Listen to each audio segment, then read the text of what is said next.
Hello everyone and welcome back to Sew Aldo, your sewing tutorial destination where you can learn new sewing techniques and sewing hacks that will take your love of sewing to the next level. Best part is, it is free to join my channel. Just click subscribe and of course don't forget to get notified so you will get notification whenever I post a new sewing tutorial. Today is going to be the first episode of my new series here on my channel. It's going to be Dressmaking 101.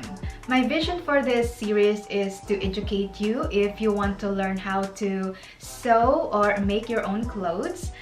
This is like a good base for you to learn because we are going to start from basic for you to get started sewing and making your awesome clothes. Like any form of hobby, of course, you are going to invest in some of the equipments or essentials that you will need. It's just the same in sewing. You will have to get, of course, some stuff for you to get started. I am going to talk to you about sewing essentials that you will need, so let's begin. First episode, it is proper that we talk about the sewing essentials. Okay, so I have 10 sewing essentials for you guys, and this is very simple. We're just going to start from simple stuff or simple essentials, and then as your sewing skills progress, and then we can add on to it. But basically, these are all the essentials that you will need for you to get started in sewing.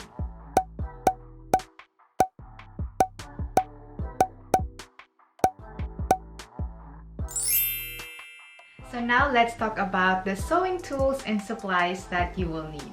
Number one is obviously a sewing machine. You can find sewing machine everywhere like Walmart, Joann's, Hobby Lobby, even off of Amazon. But if you are on a budget, I suggest that you go to Facebook Market, garage sales, and state sales, where you can actually ask the person who owns it, interact with the owner of the sewing machine, and ask about the history of the sewing machine if it's still in working condition. If it's not an option for you, you can also hit the flea markets, Goodwill, or Salvation Army, any thrift stores. You can also find sewing machines in those places, but it is a little risky just because more likely if someone donated it on Goodwill, it has some sort of problem, or you can't really test it out beforehand. So number two on my list is ta-da! Threads. It is best to invest in a good quality threads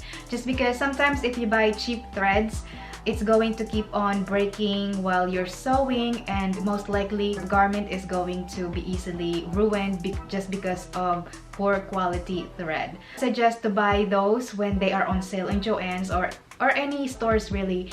Take advantage of the sales happening and use coupons. Threads can be expensive, especially the good quality ones. Thread colors that you should always have in your stash are black, white, navy blue, gray, and cream. Number three on my list are pins and pin cushion. Pins are very affordable. Just be sure to get the thin ones because the thicker pins can actually ruin your fabric. So just be sure to be aware of that. Use a nice, good quality pins that is thin and very sharp. You can use it for multiple type of fabrics.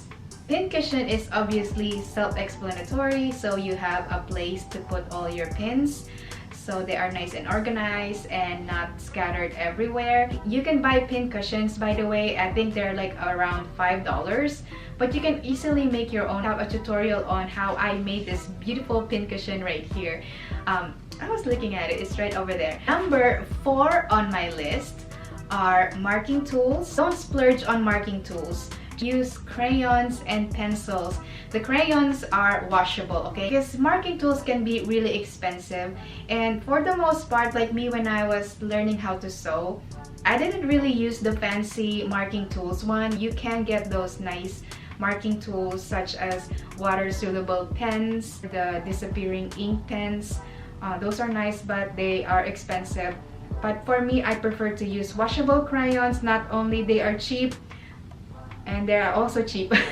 For me personally, I will suggest use a washable crayons instead.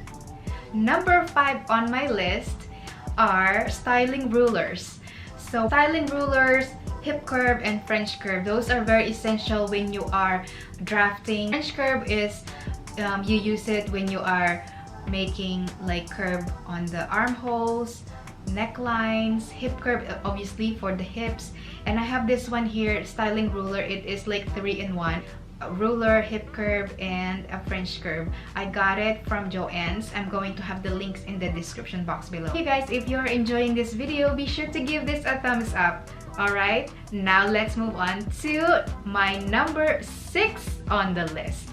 It's also a measuring tool, but I separated it from the rulers that I was talking to you about earlier just because this is a soft tape measure to measure your body. You guys, if you are liking my organization area right here, give this video a thumbs up. Move on to my number 7. Yay, lucky 7. And it is seam ripper. There are so many styles out there. Make sure the seam ripper that you have is nice and sharp. And yeah, so it's very self-explanatory. Seam ripper is important, especially if you are a beginner. You are going to be using those like a lot, so be prepared for that. And I'm not trying to scare you, I'm just being realistic here, because when I was a beginner, that's true, seam ripper was my best friend. Now let's move on to my number 8. Yay! 8 is obviously scissors. You need scissors, y'all. Invest on a good quality scissors, and whatever you do, your fabric scissors is only for fabrics. Don't use it for papers because it will dull it, it will ruin it. This one is an expensive one. Never use this for any other material except fabric. A little expensive, but I think it is good quality. I own this for a long time and it's still sharp and it's still doing good, so this is a good investment. Number 9 on the list are hand sewing needles and sewing machine needles. It's nice to have extra needles so you will have backup just in case you break a needle.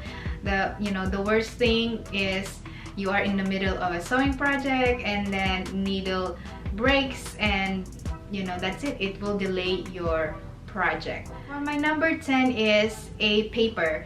So I bought this paper. It's called a postal paper from Home Depot in the painting section.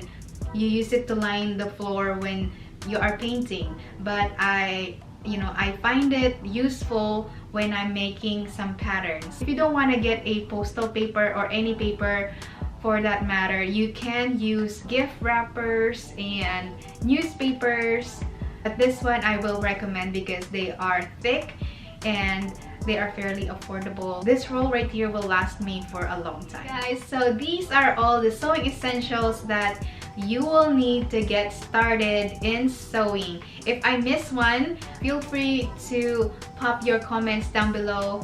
I would love to see your suggestions. For the next Dressmaking 101 episode, we are going to talk about the sewing machine, so you don't want to miss that out. Getting to know your sewing machine is very important, so be sure to subscribe and hit the notification bell right next to it so you will get notified whenever I post a new video. So that's it, you guys, and thanks so much for watching. I hope to see you in the next episode. Bye!